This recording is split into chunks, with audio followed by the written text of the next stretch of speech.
Assalamualaikum warahmatullahi wabarakatuh. Good morning, Ananda Saleh Soleha. How are you today? Ustaz rasa semuanya sehat selalu. Baik, Ananda Saleh Soleha. Before we start our lesson today, let's say basmalah and pray together. Bismillahirrahmanirrahim. Raditu billahi rabba wa bil islami dina wa bi Muhammadin nabiyyan wa rasula. Rabbi zidni ilma warzuqni fahma waj'alni minas salihin. Baik, anak-anak soleh-soleha, are you ready to study now? Apakah semuanya sudah siap belajar hari ini? Jawabnya apa? Yes, I am ready. Oke, anak-anak soleh-soleha, hari ini Ustadz akan memberikan materi masih di tema 5, subtema 2, tentang pendidikan kewarganegaraan dan PJOK. Baik, anak-anak soleh-soleha, silakan perhatikan pembelajaran berikut ini.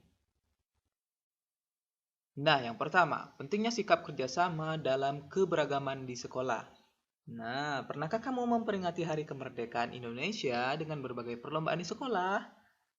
Tentunya pasti dong. Nah, biasanya guru menyiapkan beberapa perlombaan antar kelas. Misalnya, lomba menari, tarik tambang, menghias kelas, atau paduan suara. Setiap siswa di kelas memiliki bakat dan kelebihan yang berbeda. Nah, setiap siswa perlu saling kerjasama dengan baik agar dapat menampilkan yang terbaik dalam upaya memenangkan perlombaan. Kerjasama adalah kegiatan yang dilakukan bersama-sama untuk kepentingan bersama. Dengan bekerja sama yang baik, setiap anggota harus menghargai perbedaan dalam keberagaman demi menjunjung tinggi persatuan. Kerjasama dalam keberagaman dapat dilakukan di lingkungan rumah, sekolah, maupun masyarakat. Bekerja sama dalam keberagaman dapat menciptakan lingkungan yang nyaman, tentram, dan damai. Nah, ternyata bekerja sama juga dapat dilakukan di rumah, sekolah, maupun masyarakat. Tentunya agar lingkungan terasa nyaman, tentram, dan damai. Piket membersihkan kelas merupakan contoh perwujudan sikap bersatu. Tujuan piket membersihkan kelas adalah terjaganya kebersihan dan kenyamanan bagi semua penghuni kelas. Tujuan tersebut dapat tercapai jika semua penghuni kelas bekerja sama melaksanakan piket dengan baik. Nah, Ananda soleh-soleha, nanti ketika sudah masuk, harus piketnya bersama-sama biar cepat selesai. Agar tercipta kenyamanan dan kebersihan kelas untuk semua penghuni kelas. Kebersihan dan kenyamanan kelas adalah kepentingan bersama. Oleh karena itu, petugas piket bertanggung jawab untuk membersihkan kelas. Selain siswa lain yang tidak piket juga berkewajiban untuk menjaga kebersihan kelas. Nah, ternyata selain petugas piket, siswa yang lain juga berkewajiban untuk menjaga kebersihan kelas. Misalnya, dengan membuang sampah pada tempatnya sehingga tidak mengotori ruang kelas. Semua warga kelas harus menyadari dan memenuhi tanggung jawabnya. Dengan begitu, siswa telah bekerja sama dengan menciptakan ruang kelas yang bersih dan nyaman.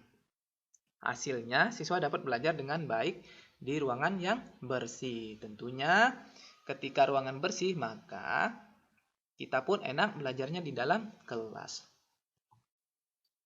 Tercapai atau tidaknya kepentingan dan tujuan bersama bergantung pada kerjasama yang dilakukan. Hal tersebut menunjukkan bahwa kerjasama memiliki arti penting dalam mewujudkan persatuan. Sikap kerjasama dapat memperkokoh persatuan, mempererat persaudaraan, menjadi pendorong semangat gotong royong, serta menjadikan pekerjaan terasa lebih ringan. Baik, anak-anak soleh-soleha, kita lanjut. Nah, dengan bekerja sama, tujuan bersama dapat tercapai dalam waktu yang lebih singkat. Ternyata, Semakin sering bekerja sama, maka semakin mudah kita mengerjakannya dan dengan waktu yang lebih cepat. Nah, dalam bekerja sama kita harus bersikap toleran terhadap keberagaman yang ada. Jangan sampai perbedaan yang ada membuat kita tidak mau bekerja sama. Dengan mau bekerja sama dalam keberagaman kita telah menunjukkan sikap toleran demi terciptanya persatuan. Nah, jadi dalam bekerja sama kita harus saling toleransi agar terciptanya persatuan. Nah, apa aja manfaatnya? Manfaat kerjasama dalam keberagaman. Sikap bersatu saat bekerja sama merupakan sikap yang sesuai dengan pengamalan Pancasila Persatuan Indonesia. Selain itu, sikap kerjasama sejalan dengan kepribadian bangsa Indonesia yang menjunjung tinggi kekeluargaan. Indonesia merupakan negara yang memiliki banyak keberagaman.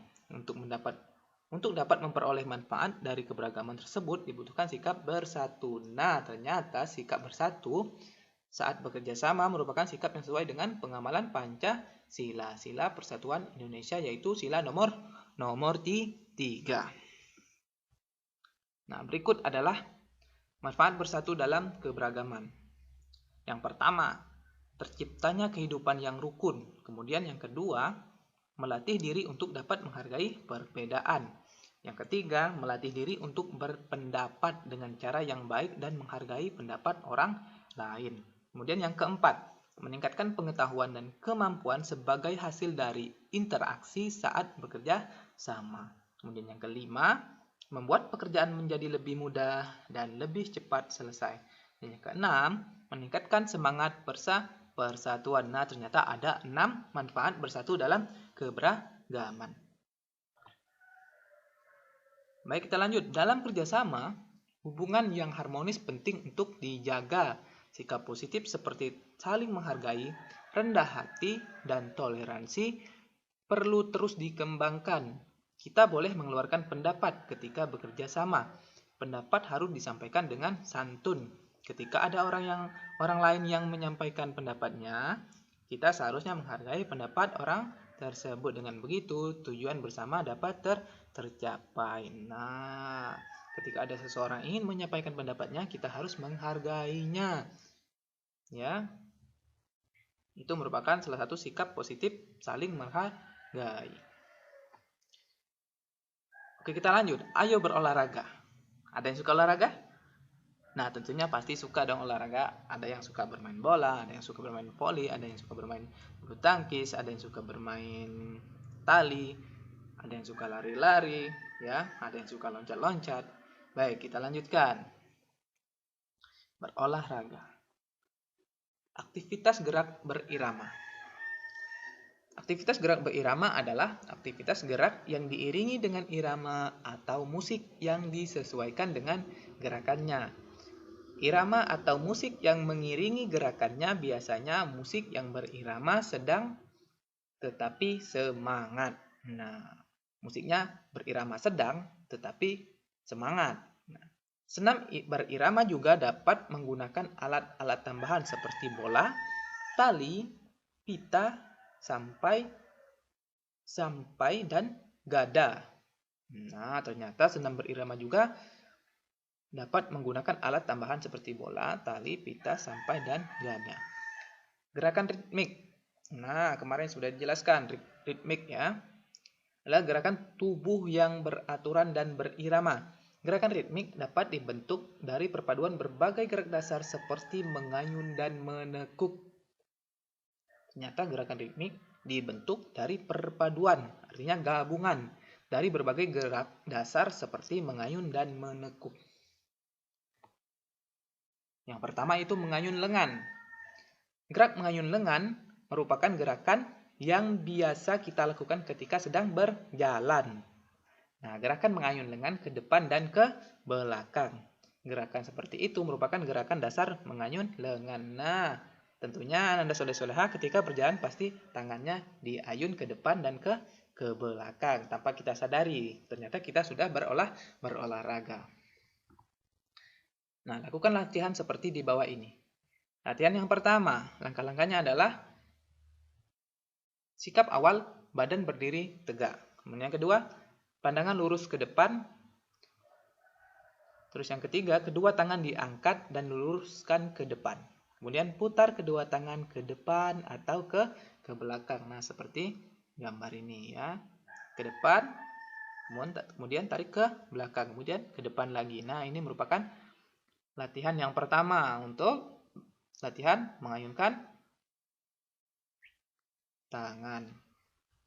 Kita lanjutkan. Langkah yang kedua. Langkah-langkahnya adalah sikap awal badan berdiri tegak, pandangan lurus ke depan, kedua tangan direntangkan ke samping, ayunkan dan putar tangan dari siku. Posisi siku dan bahu sejajar selama mengayun. Terus tahan gerakan ini beberapa saat. Nah, buka, rentangkan ya, kemudian tutup, kemudian rentangkan lagi, tutup. Nah, seperti itu. Kemudian yang kedua, mengayunkan langkah kaki ketika berjalan. Nah, aktivitas melangkah adalah kegiatan yang sering kita lakukan. Melangkah yaitu gerakan mengangkat kaki dan menjatuhkannya ke depan yang dilakukan secara bergantian, sama seperti tangan. Ketika tangan kanan di depan berarti kaki kiri yang berada di depan. Mereka menyilang ya. Gerakan ini bila dilakukan dengan teratur akan menciptakan gerakan berirama yang indah dipandang.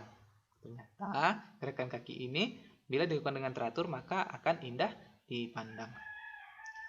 Gerakan mengayun langkah kaki adalah sebagai berikut. Sikap awal, badan berdiri tegak.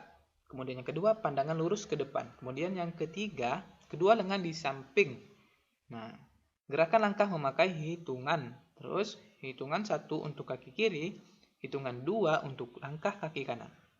Ketika berjalan, kedua lengan diayun searah dengan kaki. Lakukan langkah kaki dan ayunan secara beraturan. Kemudian yang ketiga, mengayun langkah lari.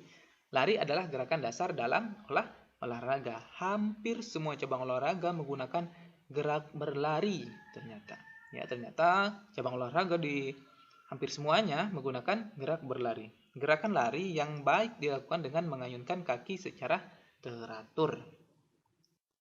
Langkah-langkahnya adalah sikap awal berdiri tegak dengan pandangan mata lurus ke depan. Kemudian kepalkan kedua tangan di samping badan dengan siku ditekuk. Nah, seperti ini. Siku ditekuk. Mulailah melangkah ke depan dan ayunkan kaki ke belakang. Nah, ketika kaki berada di belakang, usahakan lutut ditekuk sehingga betis terlihat datar. Nah, lututnya ditekuk sehingga, nah seperti ini. Yang ditekuk sehingga betisnya terlihat datar. Lakukan dengan cepat, artinya lakukan berulang-ulang. Nah, ternyata anak soleh-soleha, pembelajaran kita hari ini sudah cukup. Ya, semangat belajarnya, jaga kesehatannya, dan selalu pakai masker ketika berada di luar rumah. Baik anak-anak soleh-soleha, itulah tadi materi yang bisa Ustaz sampaikan, yaitu materi pendidikan kewarganegaraan dan PJOK. Baik anak-anak soleh-soleha, bila ada kata yang salah, Ustaz mohon maaf. Assalamualaikum warahmatullahi wabarakatuh. Ila liqa.